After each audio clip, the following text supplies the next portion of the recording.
I get a lot of negative compliments about the way I dress, sometimes for legitimate reasons, but usually for not.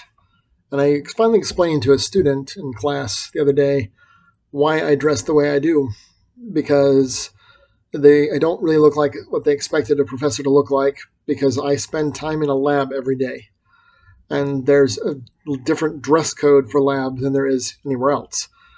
I know I've had students ask me before, how come you stop wearing your suit after the first week? Because wearing a suit in the lab is not safe. You're not allowed to have your hair unless it's tied up if you're a woman. But you think I should be allowed to wear a tie? Please. No, no, no, no, no, no. Plus, I don't want my chemicals on my suit. I've got a lab coat that I wear. And I told them during the lab where we're most likely to spill stuff, I said, I have stains on it. I've had it since grad school. And I don't want the stains on my clothes. More importantly, I don't want chemicals on my body. So if you've seen my videos from like years ago, I don't know, pre-COVID, it's like 10 years ago, you might have noticed I dressed differently back then. And there's a reason I changed it. I used to wear collared shirts, button-up shirts, and they weren't like dress shirts per se. They were more business casual. So I had a professional look, but I was also comfortable, because the number one thing that's important, especially in this place where it's only March and it's almost 100 degrees, is comfort. You have to be comfortable in lab, because if you're not comfortable, it's distracting. That's a safety issue. The second thing is safety. And so I learned, we came back from quarantine, and I changed my dress after that to this t-shirt and jeans permanently because of an event that we had. It's the only event that we've ever had. We had a student who had such a bad chemical spill that it was actually, I told them, I said, go take a shower. And I meant in the safety shower. He went home to take a shower. That's not what I meant. We have a gym. You got to shower there. I mean, but okay, whatever. He went all the way home. It was so bad, I realized I needed to dress in a way where I could get my clothes off quickly. And a t-shirt, I can simply take and take it off, and it's off. If I had a button-up shirt, I got to undo all the buttons or rip all the buttons if I want to destroy my clothes in order to get the shirt off. And so I needed stuff that was durable and stuff that was easy to remove, so that if I got chemicals on my skin, or biologicals, if I teach microbiology, I can get them off of me as soon as possible. And multiple layers.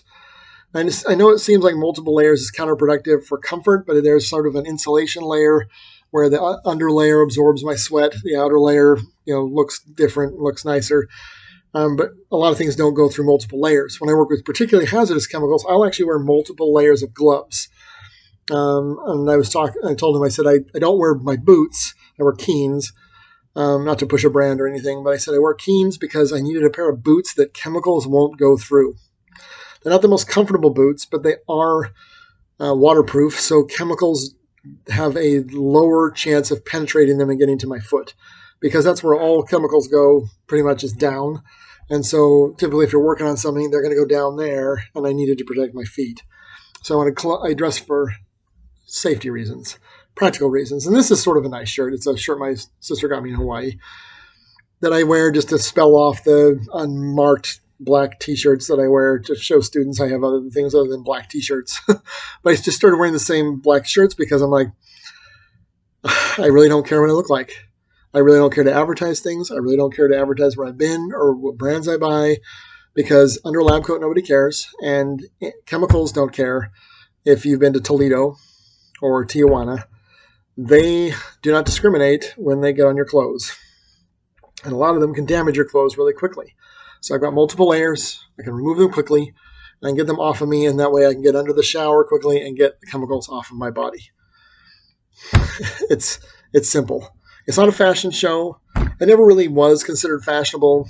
That's not true. For a very brief period of time, it actually was cool to wear button-up shirts and have an undershirt, which is weird. I think I was in college. Yeah, I think I was finishing up my undergrad, and it became cool. And then when it went away, people were like, how come you still dress like that? Because I didn't do it. I was doing it before it was cool, because it's what I decided to do. So I dressed like that for like 15 years. And then because of this incident after quarantine, I stopped, because I changed how I thought about how I dress. Because at the end of the day,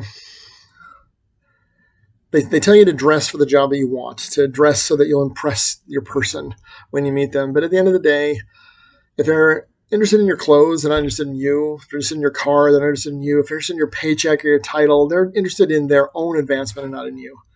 And I did date a girl once who didn't care what I looked like and didn't care how I dressed. She cared about who I was. And the clothes do not make the man. They just make the man look different. But you can, Snidely Whiplash was well dressed, but he was still a bad guy. And Sam Walmart dressed like he was homeless, but he was a rich man. So you cannot just assume based on how a person looks that you know about who they are and how they are as a person. But people in class eventually over the course of a semester come to understand I'm dressed in a more practical manner than they would expect. We got one guy who wears shorts almost all the time. There's a geology professor who always wears sandals. I kind of find that a little risky, but he's not working with chemicals except for like 1 week where they do an acid test on some of the rocks to see if they'll dissolve in acid. So I guess that's his call.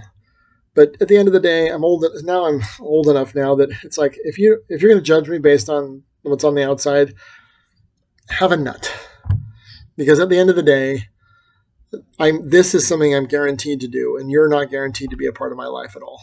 If just beyond the moment. And if you're going to swipe left on me in real life because I'm not wearing the right brands, you do you. Because we all know what makes a person a great partner is the clothes they wear. Anyway, be safe in lab, enjoy school, learn it all you can, and you're better off healthy. Godspeed.